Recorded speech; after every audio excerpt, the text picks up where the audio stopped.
Obama gets a boost.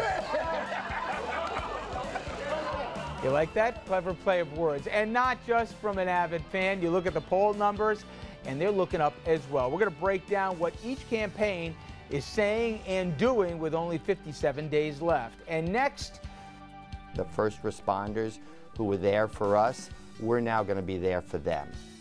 11 years after the World Trade Center towers fell, the government finally acknowledging that rescue workers were exposed to cancer-causing toxins, but for many, is it too little too late? And later, the public has every right to accept better.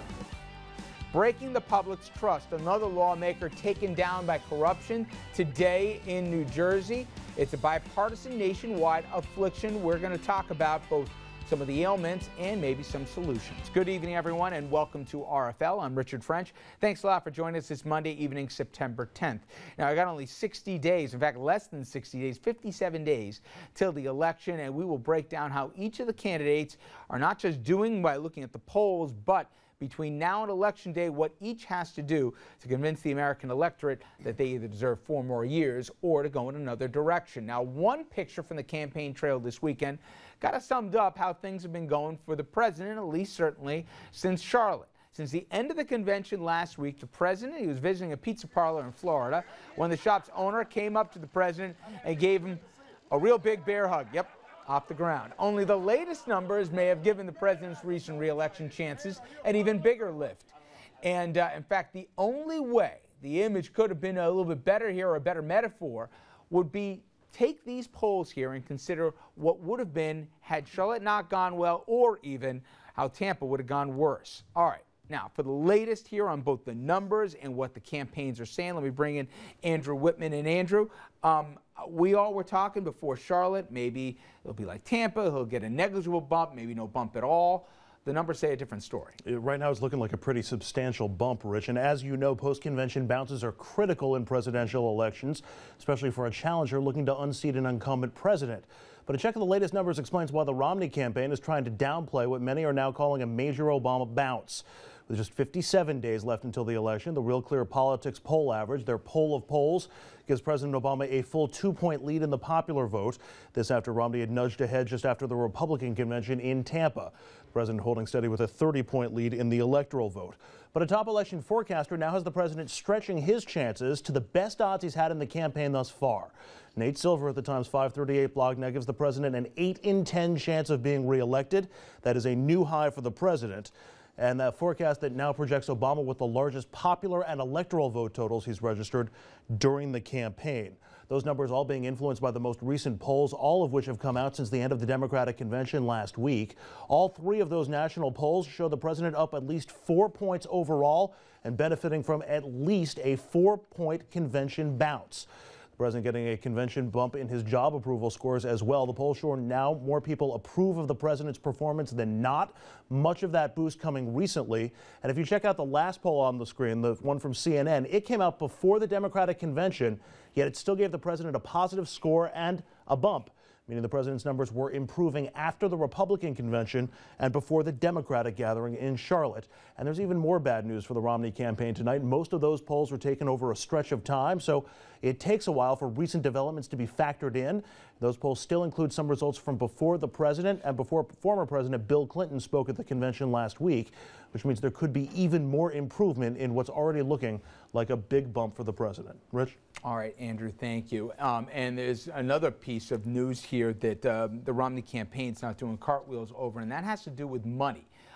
We've been talking at length in this program on how the president was being outraised recently. Well, the latest numbers are in, and the president's actually outraising Romney last month, a trend next to nobody saw coming. The first time they've outpaced the Republicans since back in April. All right, let's bring in our panel to talk about this. Retired Lieutenant Colonel Mark Rosen, a veteran of the war in Afghanistan, assistant professor at West Point, and a former congressional candidate himself. Richard Brodsky, former New York Assemblyman, senior fellow at Demos, professor at NYU. And Dominic, political journalist and author, and we met Andrew, our senior political correspondent. All right, we're going to break into a lot of different parts here. We did the numbers and the dollars and cents. We'll talk about what we also heard this weekend from both Romney and Ryan in a little bit, and also talk about what happens from a calendar standpoint in the next 57 days. But I'll start with you, Mark. Why? Why the gap? Andrew was in Tampa. I was in Charlotte. Most objective observers say, well, Tampa wasn't terrible. It certainly didn't help out Romney that much.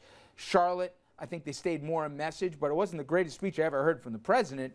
Nonetheless, the spread by every poll puts it at 5 or 6 points. Why is it going this way?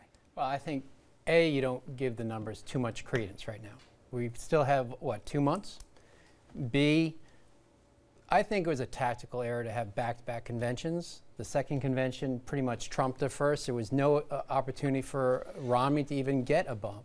But I think the real numbers that matter right now are the 96,000 net new jobs that came out this week, as well as the almost 400,000 jobs that have of people who have left the workplace. So let that trickle through the numbers. But Mark, I grant you that. I grant you the jobs report that came out on Friday I thought would have watered it down. But this isn't some little snapshot here. Andrew can break it down better than me, but I'm telling you, and you look in Ohio, you look in Florida, you look in Virginia, you look in swing state after swing state here, and Obama is creating a gap, and as they say, the clock be ticking. Andrew, this is not good for Romney, and I thought a month or two ago, the president was lucky if this thing was neck and neck going into the last couple months. Yeah, I mean, I think that the country doesn't feel like it's in as bad a shape as the Republicans have been telling everybody that it is, and I think people like the president more than perhaps we've been giving them credit for. It just seems like the Republican approach has been all negative and all at the president. I'm not saying that President Obama hasn't been negative too. He certainly has been. Well, but the approach of just hoping that the economy is so awful that people will vote no on Obama without presenting an alternative, I think maybe this new reality, as much as you might want to ignore it, has causes, and they're not rocket science to figure out.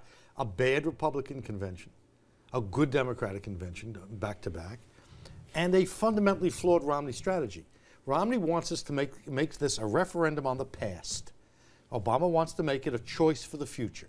Put aside which is the better model. The American people are not going to look backwards. I'll be the lone voice of saying, look, what I heard from the Democratic convention was a lot of negativism. Did you understand a single concrete plan of action for the future from our president? No, no. I'll say it right now. I didn't get those specifics, and I grant you all that, Mark. I'm not debating that. But there had to be two things we all can agree on. For the Republicans to win, when you're going against an incumbent, the public has to be willing to go in another direction. I think they are, okay? But the second thing is you have to give a compelling argument why your vision is better than the status quo. Because to have change, it's obviously, as we've seen historically, regardless of the office, the incumbent has an inherent advantage. Romney hasn't made that case yet. Is it more that Romney is screwing this thing up, or is it that the president has figured something out in his campaign 2 to 3 weeks? Romney is not going to make that case, as I've been saying consistently. Romney is banking on the fact that, hey, I'm not Obama. And it may work. These polls mean nothing right now. These bounces out of they always happen. And the race is going to tighten up. And it's going to come down to what you talk about every night, those crucial independent voters. The Republican convention was awful. The Democratic convention was pretty good in terms of the show. And it gave people a reason to feel good about themselves. That's why the president received the bounce. And you mentioned there was no strategy at the Democratic convention. Any concrete one? I didn't exactly hear Mr. Romney nor any Republican. There was certainly a lot more concreteness on the Republican They don't even convention. like Romney. But that was clear. That was what was clear out of the Republican convention. You know where Dukakis was after their convention? 17 points up over George Bush Sr. So let's remember. It's not. The out party doesn't always have to have a great convention bounce in order to win. But if the out party doesn't get ahead after the convention, they almost never win. This is the first non-bounce outcome in the history of polling. The race isn't over, but to say it doesn't matter is silly. No, it's not silly. Historically, this always happens. You're silly.